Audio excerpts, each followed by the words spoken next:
Recorded Books and One Click Digital present Dreaming Spies, a novel of suspense featuring Mary Russell and Sherlock Holmes by Laurie R. King, narrated by Jenny Sterlin.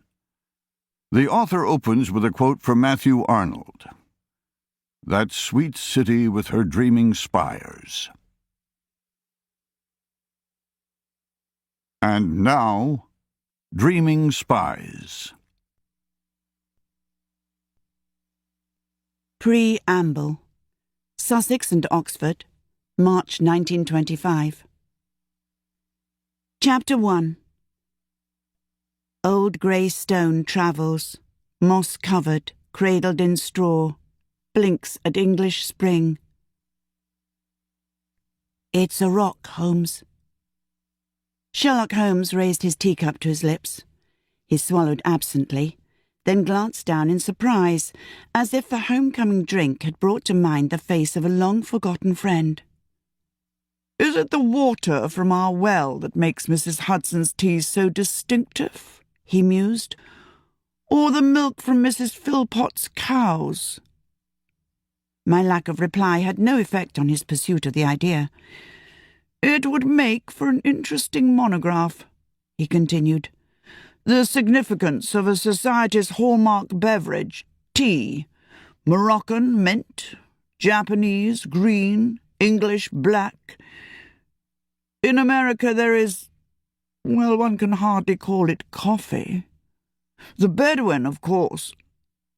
I only half listened to his reverie. Truth to tell, I was enjoying not only the contents of my cup, but the lack of fretting waves beneath my feet, and the peace of this cool spring afternoon. We had just returned, after what began as a brief light-hearted trip to Lisbon became, need I even add the word inevitably, tumultuous months in several countries. This was far from the first time I had stood on the terrace with a cup of tea, appreciating not being elsewhere. Although it did seem that no sooner was I enjoying the peace than something would come along to shatter it.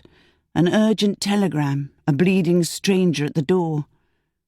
I stirred. "Holmes, the rock." "You're right. It's probably best to leave America out of the matter. Although possibly—" "Holmes." "Yes, Russell, it is a rock. A rather fine rock, would you not agree? An almost Japanese sort of a rock." I turned my eyes from husband to granitic intruder. Higher than my knee, with an interesting pattern of moss and lichen and a tracery of dark veins running through it. The stone had been planted, for planted was the word, in the flower bed encircling the terrace, and not in a central position, but asymmetrically, half concealed behind a rounded juniper. In the spring it would almost disappear beneath Mrs. Hudson's peonies. Almost disappear, as it was almost Japanese. As I reflected on the massive and permanent shape, I realized that it looked as if it had risen from the Sussex earth long before juniper and peony were introduced. Before the old flint house behind me was built, for that matter, although it had definitely not been there when I left for Portugal the previous November. "It was most peculiar." Mrs. Hudson's voice behind us sounded apologetic. "These 4 Oriental gentlemen drove up in a lorry, and while the 3 young ones began to unpack the thing, it was wearing a sort of straw overcoat.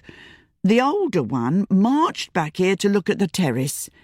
He poked at the ground for a few minutes, hard as stone itself, it being that cold snap we had in December, and asked me what colour my peonies were. It's beyond me how he knew there were peonies at all. He was polite, you understand, but a little quiet." We both turned sharply to look at her. "Did he threaten you?" Holmes demanded. "Heavens, no. I told you he was polite. Just, well, once or twice you've had folk here who, shall we say, give one the feeling that it's good they're on your side, if you know what I mean."